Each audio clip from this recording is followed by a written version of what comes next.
जीवन को रूपांतरित कर देने वाली एक और विचार हम आपके लिए लेकर आए हैं। इसे सिर्फ सुनिएगा नहीं, जीवन में पिरोने का भी काम कीजिएगा। तो दोस्तों, ये समझने की बात है कि पक्ष विपक्ष बुद्धि के खेल हैं। निष्पक्ष जब तुम देखोगे, तभी तुम्हारा हृदय देखने में समर्थ हो पाएगा। तुम पक्ष विपक्ष में जाना ही मत। तुम सीधे सीधे देखना। तुम आंख को दर्पण बनाकर देखना। तुम्हारी आंख देखने में कुछ भी न बदले। जो तुम्हारे सामने हो उसी को देखना। अगर तुम्हें राम या मोहम्मद में भी बुराई दिखाई दे तो देखना। अगर रावण या इब्लीस में भी भलाई दिखाई दे तो देखना। तुम यह मत कहना कि यह रावण या इब्लीस है, इसमें भलाई कैसे हो सकती है। ये तुम मत कहना कि ये राम या मोहम्मद हैं, इनमें बुराई कैसे हो सकती है। अगर तुमने ऐसी धारणाएं रखी तो तुम अंधे हो। तब तुम न तो चरित्र को देख पाओगे और न चरित्र को उपलब्ध कर पाओगे। निष्पक्ष होकर देखना। मुश्किल है निष्पक्ष आदमी खोजना, क्योंकि निष्पक्ष आदमी अगर हो तो कोई भी उसके पक्ष में ना होगा। वह इतना सीधा देखेगा कि न तो वह तुम्हारे राम या मोहम्मद को राम या मोहम्मद कहेगा और न तुम्हारे रावण या इब्लीस को रावण या इब्लीस कहेगा। रावण के मानने वाले उस पर नाराज होंगे कि तुम रावण में कुछ बुराई देखते हो। राम या मोहम्मद के मानने वाले नाराज होंगे कि तुम राम या मोहम्मद में कुछ बुराई देखते हो। सब अंधे उससे नाराज होंगे। आंख वाला अंधों के बीच में आ जाए तो सभी नाराज होंगे।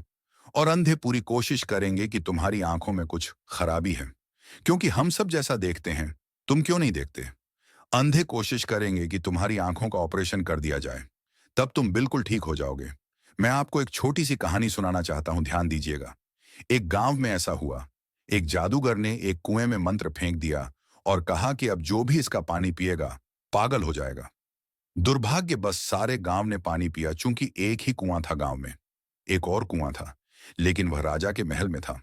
राजा बहुत प्रसन्न हुआ और वजीर भी प्रसन्न हुए कि कम से कम हमारा अलग कुआं है। तो वजीर और राजा तो पागल नहीं हुए, पूरा गांव पागल हो गया। लेकिन शाम तक पूरे गांव में तनाव फैलने लगा, क्योंकि राजा के पहरेदार, सिपाही, सैनिक सब पागल हो गए। और गांव में एक अफवाह फैलने लगी कि मालूम होता है राजा पागल हो गया है। शाम होते होते गांव में आंदोलन तैयार हो गया। लोग समूह में राजमहल के चारों तरफ इकट्ठा हो गए और उन सब ने चिल्लाकर कहा कि यह राजा पागल हो गया है, हम राजा को बदलना चाहते हैं।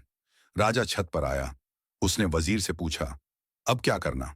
उसने कहा, एक ही रास्ता है कि हम भी उसी कुएं का पानी पी लें। अब ये सब पागल हो गए हैं, मगर अब इनको कौन समझाए। और ये सभी एक मत में सहमत हैं। अब हम इन्हें पागल दिखाई दे रहे हैं। हालांकि हमें पता है कि हम पागल नहीं हैं, लेकिन इससे अब कुछ होगा नहीं। अब देर न करें। वजीर ने राजा से कहा कि आप लोगों को समझाकर रोकें। थोड़ी देर में मैं पानी लेकर आता हूं।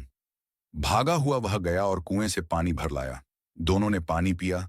दोनों पागल हो गए। गांव उस रात उत्सव मनाता रहा कि हमारे राजा और वजीर की बुद्धि ठीक हो गई। धन्यवाद परमात्मा का। तुम जिस बस्ती में हो वह पागलों की है, पाखंडियों की है। तुम जिनके बीच हो उनके बीच शुद्ध आंख को पैदा करने में बहुत कठिनाई होगी, लेकिन वह कठिनाई गुजरने जैसी है। शुद्ध आंख पैदा कर लो, क्योंकि उसके बिना परमात्मा को देखने का कोई उपाय नहीं। परमात्मा या सत्य को निष्पक्ष आंख ही देख सकती है। पक्षपात सभी असत्य हैं। तो दोस्तों, मैं आपके लिए और भी सकारात्मक विचार लाता रहूंगा। आप हमसे जुड़े रहें। धन्यवाद।